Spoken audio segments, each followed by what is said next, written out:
I love this movie. I really do. But man, if I gotta hear Smash Mouth All Star one more time.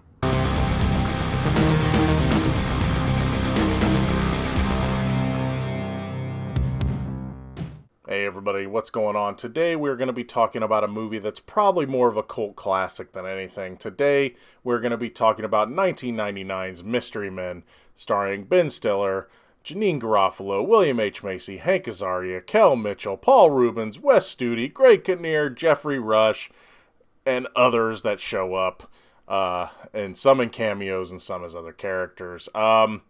Okay, I warn you, there's gonna be some spoilers in this movie, so I'll just say this: check out this movie. It's a lot of fun.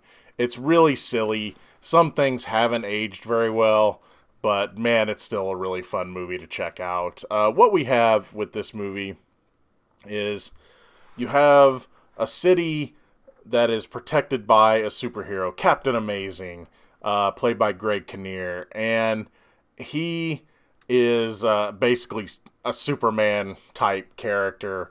He even does the glasses on as one character, glasses off as a superhero.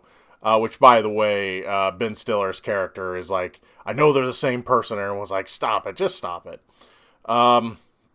But anyway, he has gotten rid of all the really bad criminals, and his sponsors aren't real happy about it. His superhero costume kind of looks like something out of NASCAR.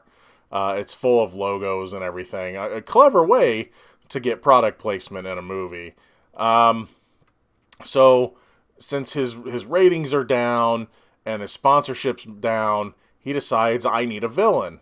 So he decides to help one of his greatest villains get out on parole. This character, this villain, was never going to get out, and he made it possible for him to get out. This would be Casanova Frankenstein, played by Jeffrey Rush, brilliantly by Jeffrey Rush. He's awesome in this movie. So when Captain Amazing goes after him, Casanova outsmarts him and captures him. This leads to the other heroes of the city who really, I mean, they're quote unquote heroes. They're trying to become heroes. You have the trio of Mr. Furious, the Shoveler, and Blue Raja. That would be Ben Stiller, William H. Macy, and Hank Azaria. They want to become heroes. Mr. Furious finds out about the capture, and they say, we need to get him out. He says, we need to get him out of there. So they end up getting a group of heroes together, and they go after, to try to save Captain Amazing and go after Casanova Frankenstein. That's the basic setup of the movie. What you get with this one, it's a very ridiculous movie. It's just definitely one you definitely don't take too serious. You have this ragtag group of characters that are all dealing with wanting to be superheroes, but also dealing with their personal lives as well. Now, you don't get a lot of the personal life of some of the characters, like Kel Mitchell's character, Invisible Boy, or Paul Rubens' character, the Spleen.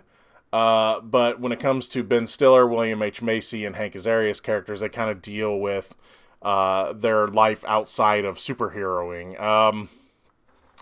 So it's them together, all trying to become superheroes. They end up hooking up with the Sphinx, who is played by Wes Studi, and he kind of teaches them how to be heroes. But of course, Mr. Furious, who, by the way, is like, it's like if Wolverine wasn't cool. And of course, that's how Ben Stiller's playing him, and he plays him perfect. His rage is just him screaming and pounding on things, and there's stories of how he lifted a bus, but it didn't really happen. And anyway, that's a whole another story in the plot of this one. But yeah, them getting together is a lot of fun. They end up getting their group by having a tryout. First, they meet Invisible Boy, who is supposed to be able to turn invisible, but only if no one can see him. Which, if think about that for a second, Paul Rubens is a spleen. He was cursed by a gypsy woman, and he has just horrible flatulence. Hank Azaria is the Blue Raja. I'm not going to try to explain his character. This is Hank Azaria before he was afraid of offending everyone. And he throws cutlery, but no knives. It's forks and spoons, everybody.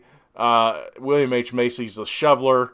He's good at shoveling, and he has a whole thing about his wife's going to leave him if he keeps doing this, but his kids believe in him, or at least one of his kids believe in him.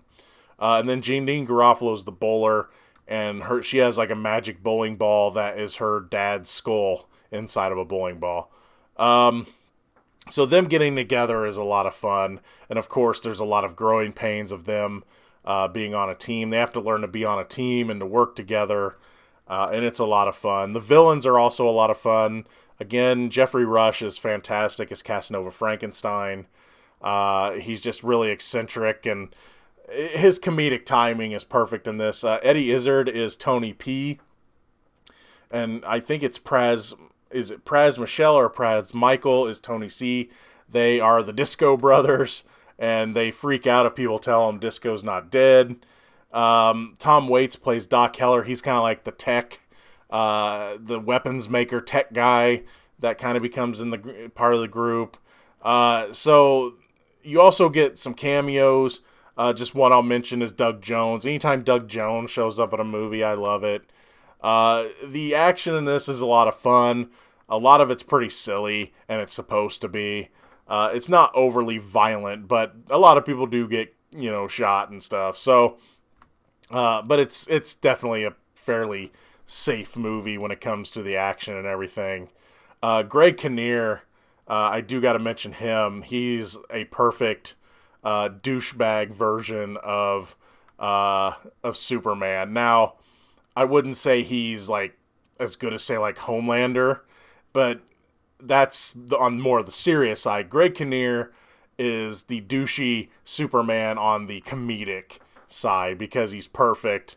Just being the he ends up, you find out he's kind of a wuss.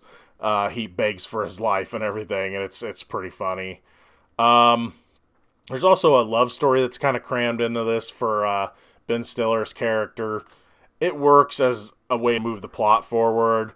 It's a way for Ben Stiller's character to break out his rage. So yeah, and the movie itself is just funny, just all around funny, and I can't recommend it enough. If you have not checked out Mystery Men, look, I'm not gonna say it's the world's greatest movie, but man, it is a good time. It's silly, it's fun. It's just a really dumb movie to sit down and enjoy. And I really like the characters. I like the comedic timing in it. Just a lot of fun. Do all the jokes land? No. Is everything great in it? No. But do I love this movie? Yeah, I do. Anyway, that's all for this one. See you later.